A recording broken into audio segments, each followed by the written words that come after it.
Hey everyone, Charles Watts here, the Arsenal correspondent at Goal, joining you on Monday. What a Monday morning it is. I hope you all enjoyed that as much as I did yesterday. I'm sure you did. What a performance, what a win. Arsenal 8 points clear at the top of the Premier League after beating Spurs on their own turf 2-0 to complete the league double over them for the first time since 2014. What a fantastic day it was. What a performance from Arsenal. First half, absolutely electric. Took the foot off the gas a little bit in the second half, kind of protected what they had. Aaron Ramsdale had to make a couple of good saves, but dominant on the whole. Certainly put them in their place, and took full advantage of Manchester City's slip up against United 24 hours earlier. 8 points clear at the top of the Premier League. But you still have to keep remembering, not even halfway through the season yet, 18 games gone. So next game, Man United on Sunday, huge match once again. That is the halfway point of the season. So still a long, long way to go. But Arsenal at the moment, absolutely purring. And they were, that first half performance, a complete masterclass it was. Tottenham could not get near them. Deservedly 2-0 in front. And then held on after the break, the celebrations at the end. Mikel Arteta speaking in his press conference afterwards. You could just feel the unity in that Arsenal squad at the moment. They are full of confidence. They're playing for each other. They know exactly what their role is in the team, and the performances on the pitch and the results certainly speak for themselves. 5 points further ahead than the Invincibles were at this stage of their season. When you look at the points tally at the moment, that shows exactly the sort of standards they are setting this year. Fantastic. The greatest start, best start in the club's history to a league season. And Mikel Arteta afterwards, speaking in his press conference, absolutely delighted. I'll go through a few things today. We'll talk about that. We'll talk about the Aaron Ramsdale incident. Talk about a few players. I've got to talk about Martin Odegaard, who I thought was absolutely exceptional.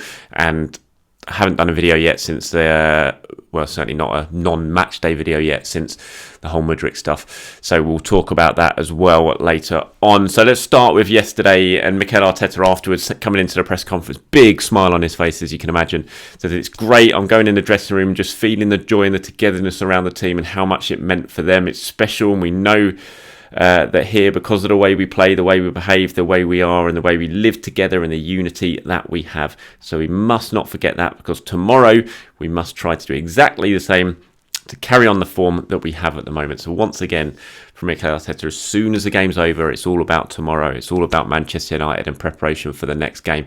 And that is something he's going to continue to drill into these Arsenal players as the season progresses. But you just see that sort of show of unity at the end. The celebrations with the away fans kind of, I think they were a little bit more exuberant because of what happened after the final whistle and the big spat with Richarlison, and then the Spurs fan doing what he did. And I think that kind of added to the exuberance of the celebrations, but it was just a real proper moment, and you could see how happy and how together everyone is. And I think that's such an important thing. It's played such a huge part in what Arsenal's success so far this season. So many good performances there yesterday. I mean, Ramsdale, I gave him 9 out of 10 in my ratings, Ramsdale, and I sort of watched the highlights back yesterday when I got in, and there was a very good argument to give him 10 out of 10, to be honest, because he just didn't put a foot wrong. It was literally a faultless performance from Aaron Ramsdale. So I probably should have given him 10 out of 10, because he made the saves that he had to make. Not all of them were exceptional, because most of them were saves you would expect him to make. He made a couple of really, really good ones. The one from Son in the first half, the one especially from Session in the second half was fantastic. But his handling, he came for every single cross. He took every single cross. He was just on it from the start.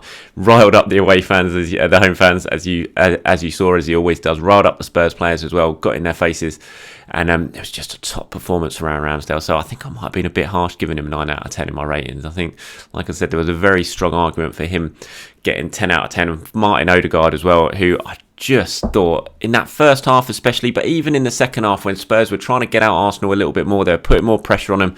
The amount of times they tried to get close to Odegaard, but they just couldn't do it. His quick feet got him out of positions. Even when they were trying to kick him, they couldn't get close enough to do it. It was just, he is on the top of his game at the moment, Odegaard. He's an absolute joy to watch. I wrote a piece about him that went live on Goals today. I tweeted it out, so it's on my social media feeds if you want to go and read it. And it's just about Odegaard and the improvements he's made.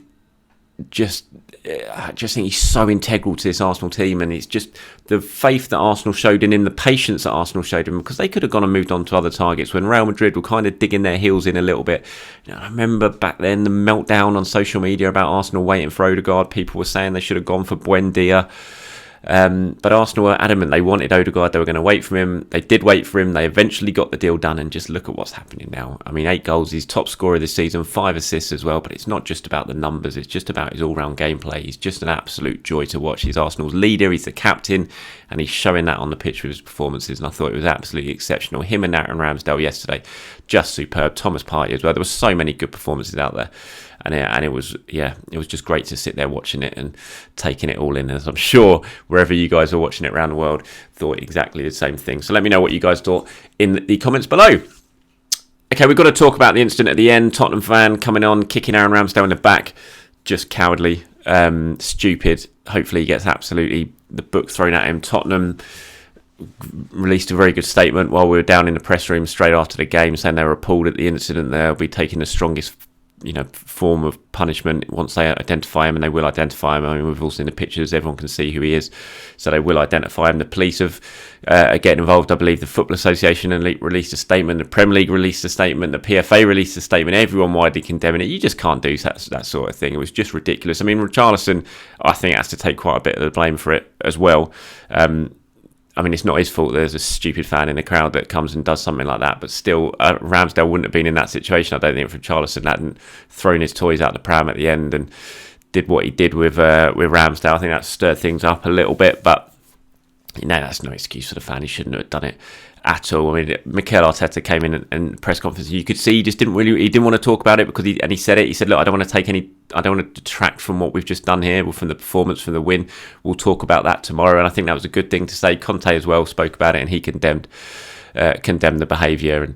And so I'm sure the police will soon get involved. A lot of people have been saying they should punish him by not banning him from the stadium, but making sure he has to go and see every single home game and sit through all those Tottenham performances. That should be his punishment, rather than it'd be a bit of a reward kicking him out of the stadium for life. But of course, those are the jokes doing the rounds. But not a good incident. And thankfully, Ramsdale was okay. He didn't really make too much of a contact because it could have been a lot worse. Stewards need to have a look at themselves as well, because that was ridiculous. They let him get down there far too easily, and they let him escape far too easily as well. So just not a good look, the whole incident there for Spurs. And thankfully, the main thing is that Aaron Ramsdale is okay. So 8 points clear now at the top of the table for Arsenal. Such a huge game coming up with Manchester United this weekend. Of course, probably along with Newcastle, the other form team in the Premier League. Fantastic win for them against Manchester City, turning that round with the last 15 minutes. No idea how that first goal was given, by the way. Bruno Fernandes' goal. How that is not offside, I will never ever know. I mean, Rashford is just clearly interfering with play. There's no way Ederson would have been where he was had Rashford not been making that run. The defender stopped because Rashford was making it. It was just so blatantly offside. How it was given, I'll never know. But still, Manchester United, you've got to give them credit. They took the opportunity there. They got a bit of luck, and then they seized it and went and got the winner as well. And City, it's not going for City at the moment. Only 1 point ahead of Manchester United now. So if City are in a title race, then Manchester United are certainly in the title race. And Arsenal will be well aware of that when they play them. Of course, United are the only team who have beaten Arsenal this season as well. So Arteta will be preparing. They do have a full week to prepare. Man United, meanwhile, have to go to Crystal Palace in midweek. And that could potentially work in Arsenal's favour. Hopefully Patrick Vieira does gives Arsenal a little boost with that one. Mikel was asked, do you think you have to get over 90 points to win it, given the points tally that teams Man City and Liverpool basically have achieved in the last few seasons? He said 100% yes, I do. I don't want to do too many calculations. It's how we are going to prepare for the game against United now to get another 3 points and play well and deserve to win. But you asked me about the points and what's happened in the last 4 or 5 seasons, so it will demand almost perfection. I think, doing the maths, if Manchester City were to win every single game between now and the end of the season, Arsenal would need to get 99 points to win the title. So that's where it stands at the moment if you're doing your early maths calculations. But that's if Man City win every single game, including obviously the 2 matches against Arsenal between now and the end of the season. So whatever it's at, look, we know what City are going to do. They're going to go on one of their runs because they always do. I'd be stunned if they don't. So Arsenal just need to keep worrying about themselves right now, keep focusing on themselves, keep winning. I know it's boring, I know it's cliche, but it's absolutely true. Just keep doing what you were doing.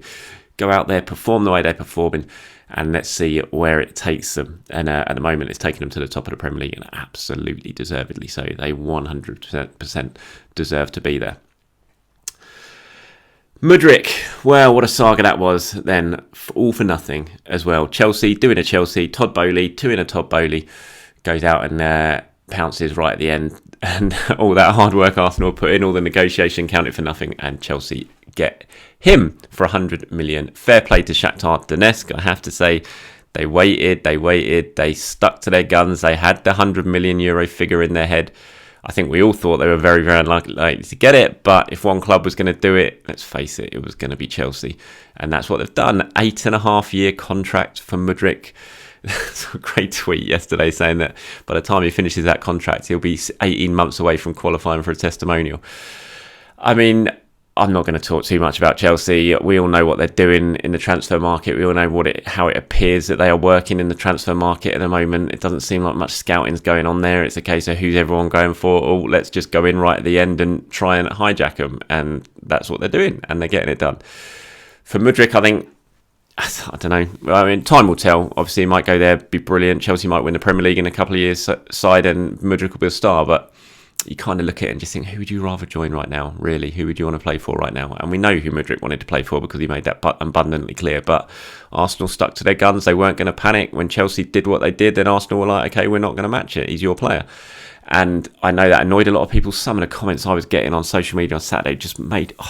I know I shouldn't get wound up by social media and a lot of the comments that I get on it, but some of it I just look at it and think, what are you talking about? Are you really an Arsenal fan? Like, so many people saying, I hope we lose against Tottenham now because we deserve it for being so unambitious in the transfer market. It's like, are you really saying that? Seriously? And it just, man, everyone's saying, oh, Edu out, fire Edu, sack the board. It's like, they're 5 points clear at the top of the Premier League, 8 points clear now at the top of the Premier League. This is a squad that they have built together. Just because they haven't got one player, it's not the end of the world. Like, I wanted Modric as much as everyone else. It's not the end of the world that Arsenal didn't sign him. They tried to get Lisandro Martinez in the summer. They didn't manage it, so they went and got Zinchenko. Where's the big issue with that? And there's plenty of other examples where you don't get your first priority target, and so you just move on and you try and get something else done. And I'm sure Arsenal will try and get something else done between now and the end of the window. Mikel Arteta has made it very clear. I loved his comments yesterday in the press conference when he was asked about it. He said, look, we have excellent players. This was when he was asked about Modric joining Chelsea. He said, we have excellent players. We want to improve our squad in this transfer window.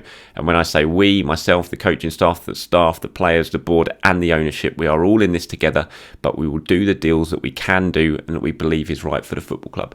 And that's it. If you can't just go out and spend £100 million on a player if you don't think that's what he's worth. And, you know, Chelsea do it, fair play to them, that's how they're operating, but Arsenal don't, and Arsenal don't have unlimited finances, and they're not going to panic in the transfer window. And I think what they've done in the last couple of seasons, the way they've built the squad, I think they deserve to have a little bit of trust put in them. And if Arteta feels like he's not worth the money, if Edu feels like he's not worth the money, then we're just going to have to accept that at the moment. And like I said, the work that they've done in building this squad and where it's taken them in terms of the league position, I think they deserve a little bit of backing. And I just think because they didn't sign one player, and I know, again, I shouldn't get swept up by social media because I know that's not the barometer that you should measure things by, because social media is a toxic place at the best of times, especially during the transfer window. Some of the comments I was seeing, honestly, I could not believe it. It's like, are you really Arsenal? Are you really an Arsenal fan? But anyway, yeah, so we'll see what happens now. There's still 2 weeks left in the window. Like I said, I'm sure Arsenal will go for other targets. I can't say who it's going to be yet because I don't know. I haven't had any names in the conversations I've had. Nothing's come up. I'm sure it'll come out fairly soon. There'll be targets, but we'll have to wait and see who that is, because at the moment I can't. I'd love to sit here right now and give you potential names, but I can't. So we shall wait and see. One other little bit of transfer news in terms of going out after Okonkwo's loan move to Sturm Graz has been confirmed this morning. Obviously, he was at Crewe for the first half of the season, doing really, really well there in League Two. But Arsenal and he felt the opportunity to move to Sturm Graz, playing the top division in Austria coming up against good teams, was too good to turn down. And the belief is that he's going to go there and play. If he doesn't, then that would be a worry and a shame, considering how well he was doing at Crewe. I can't, you don't want to go and sit on a bench somewhere, even if it is at a top club in Austria. So I think the belief is that he is going to play. Arsenal wouldn't have sanctioned it if he wasn't.